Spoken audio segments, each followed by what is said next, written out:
For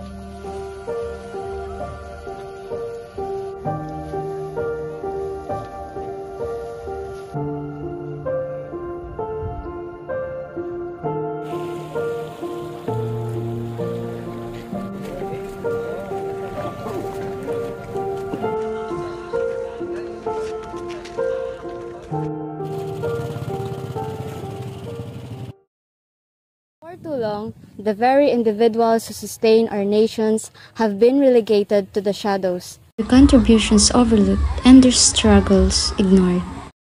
It has been a decade, perhaps even a millennium of prejudice against those who tirelessly provide the food on our tables. These unsung heroes, the farmers and fisherfolk of our land, have faced systemic mistreatment, their labor exploited, and their voice silenced. They are the backbone of our economy, yet they are often denied the recognition and the respect they deserve. These resilient individuals have navigated countless obstacles to bring us the diverse and high-quality food we demand. With calloused hands, they cultivate the land, and they brave the vast oceans to harvest the proteins that nourishes us. However, despite their vital role, their efforts have been consistently undervalued, their stories buried beneath the weight of indifference. Their sweat, blood, and sacrifices have been washed away by the tides of time, leaving them marginalized and forgotten.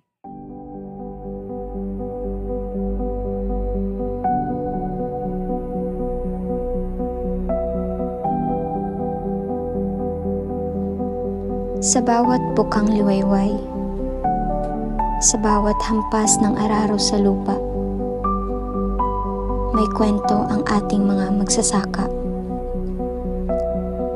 Marami ang di nakikita, ang pagyuko ng likod sa pagkayod, ang mga panahong walang katiyakan ang ani, ang mga pagkakataong tila sumuko na, pero nagpatuloy pa rin dahil sa paniniwala na kapag may itinanim, may aanihin. Ngunit higit pa sa lupa't ani, ito ay buhay na may pangarap. Ang pangarap na magkaroon ng makatarungang kita. Ang pangarap na maiangat ang estado ng kanilang pamilya. Pangarap na makita ang kanilang hirap, pawis at sakripisyo. When ma'am, dati subsidy mi nga kwa itid da BNA kan abuno. Kan no raduma dati financial aid nga may itid kada kami, nga tulong iti gobyerno. No jay seeds kurang ngem dakkel pasalamat men ta makatulong di ay ngem di pagkurangan nan akat suportara mi matlatan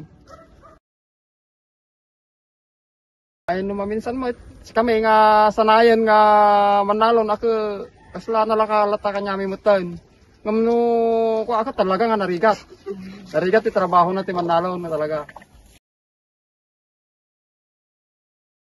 one. Kaya mimot nga surutin da pa ita siyempre no awanton nga iti manalon inyan to ngayon iti katayaw nga sumarnon taon no kas pagarian lumakay kami taon inyan to pa nga tati sumarno agtalon no ang kayaten ida nga agtalon kuma so nga no maminsan hiki kayaten mimot ida nga agtalon ngem dati nga taltalon kat no dito ida nga may purwak awak kaslawan mo ti kinabukasan da so nga pagkadaalom milata ida kasilatan, jamunton, no niya kasano munton, no niya di suwarnonton nga ito ng next generation na, kasi ay. Hinaing minata, iti gobyerno tayo, sapay lang kumata, pangatunda mo ti bayad ti irek. Kamakasamu yung mat, naglakat ti irek, nangina ti tangdan tagtalon, nangina ti pataba, amo yung mat. Kasi ay, so kalugi kami nga agtaltalon, no i-market mi iti produkto may.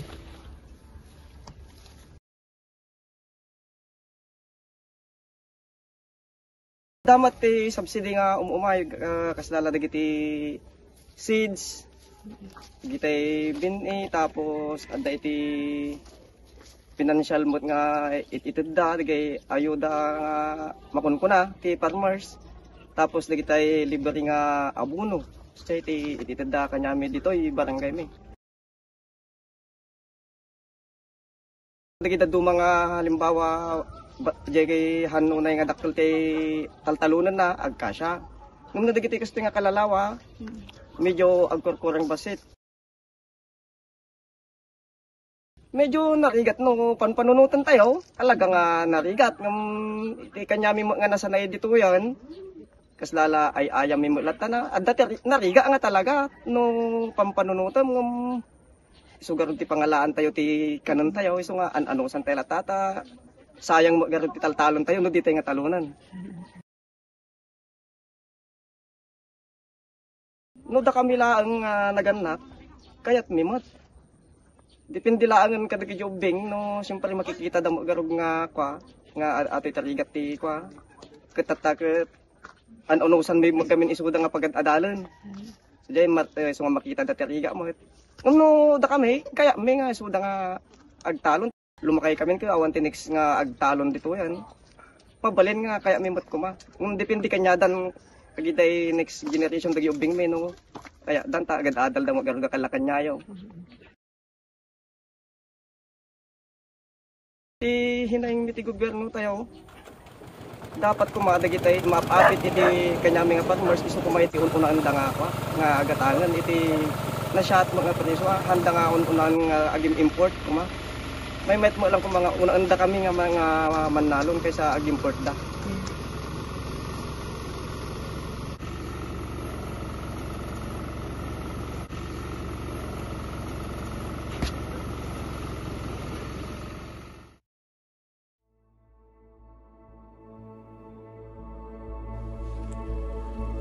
Tuwing sumisiklab ang unang liwanag sa silong ng dagat, nagbubukas ang pahina ng isang pamumuhay.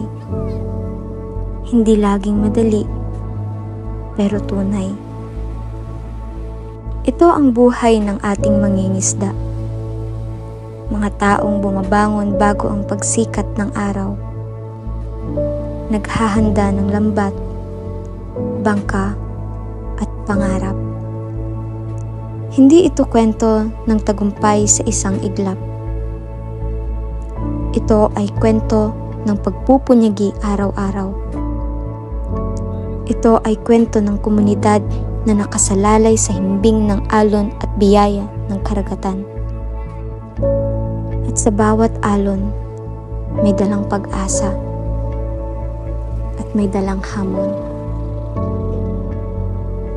Sa loob ng mahigit isang dekada, pinakinggan nila ang bulong ng karagatan. Hinarap ang mga bagyo nito. Dala ang pag-asa ng kanilang pamilya sa bawat bigat ng kanilang mga lambat.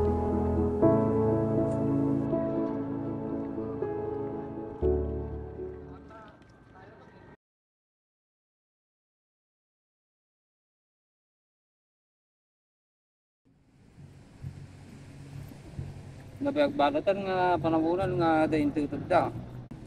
Yung nagiti na palpalabas sa ato yung tabon na mga pulos. Aming nga gastos nung si kayon. Good.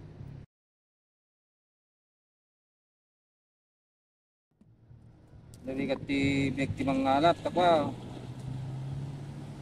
Badato ni mapapasama nga kanayon ko kanayon ti bagyo na. Talagang narigat ti kalap. Ayan na, makaturbos dati swina. Kahit kung kuwate gobyerno, tulungan dapat ti mga alap, kung baga na kasla ayuda. Kada daw may nga kalamidad ti bagyaw, kung na kami mo tata. Kanayon nga si kami ko, anda kami mo pampansinin ng ti gobyerno. Dito ay may.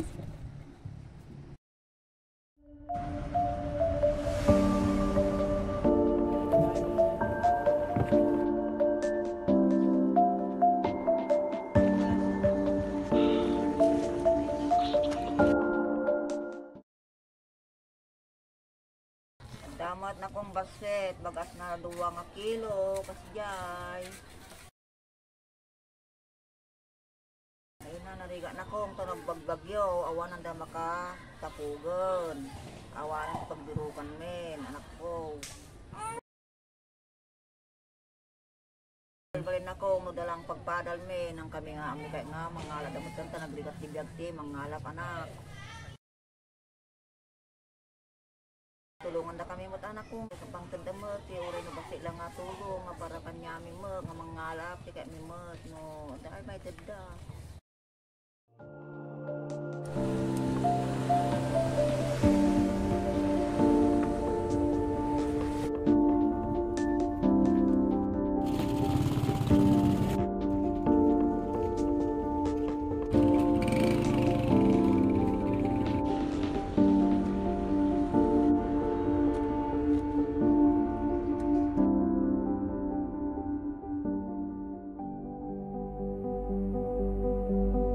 So, ang pinakalayunin lang ng paggawa namin ng dokumentaryong ito is bigyang boses yung mga nakalimutang bayani natin, which is yung mga magsasakat mangingisda na walang kapagurang nagsisikap para sa ekonomiya ng Pilipinas.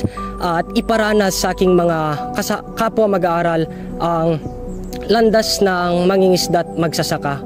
And gaya nga ng kasabihan, hindi mo lubos maunawaan ang isang bagay hanggat hindi mo ito nararanasan ng buo. Which is kaya sinubukan naming tahakin yung kanilang landas, mamuhay kami sa buhay na meron sila kahit sa maikling panahon man lang.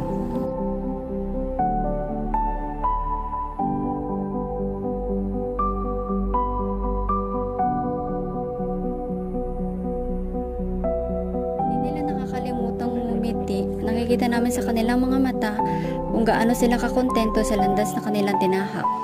Gayon din, nakaramdam kami ng galit at lungkot dahil sa kabila ng dugot pawis at mga sakripisyo, baba pa rin ang tingin sa kanila ng komunidad. Ngunit pagkatapos naming makisama sa kanila ng maikling panahon, doon ko napagtanto ang gustong ipahiwatig. Kung ano ang gusto mo at kung saan ka sasaya, kahit hindi ka sigurado sa landas ng iyong tatahakin, piliin mo kung nasaan at magbibigay saya sa iyong pinakaasam-asam.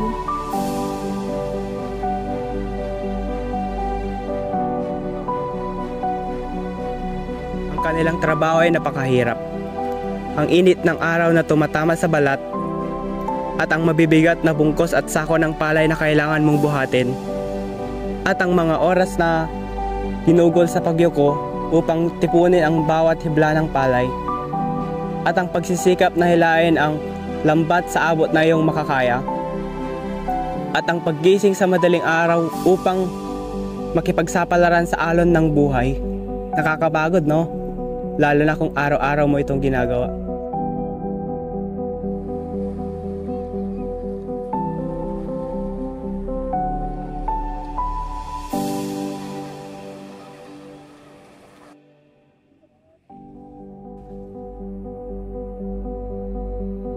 Maraming tao ang naaawa sa kanilang kalagayan, ngunit para sa amin, hindi namin nararamdaman ang parehong bagay. Bagkos, ipinagmamalaki namin sila. Naniniwala kami na hindi nila kailangan ng awa. Ang kailangan nila ay makita, marinig, unawain, at higit sa lahat, ituring na tao sa isang lipunang sila ang nagpapayabong. Ang mga kamay na puno ng kalyo ay sagisag ng dekadang pakikibaka at pagtatrabahong walang humpay. Ito ay testamento ng hirap at dedikasyon. Ang kayumangging balat na hinubog ng walang tigil na pagtatrabaho sa ilalim ng araw ay nagpapahiwatig ng katatagan at dedikasyon. Ito ay isang kwento ng pagsusumikap, pagtsatsaga at ang diwa ng isang taong hindi natitinag sa harap ng paghihirap.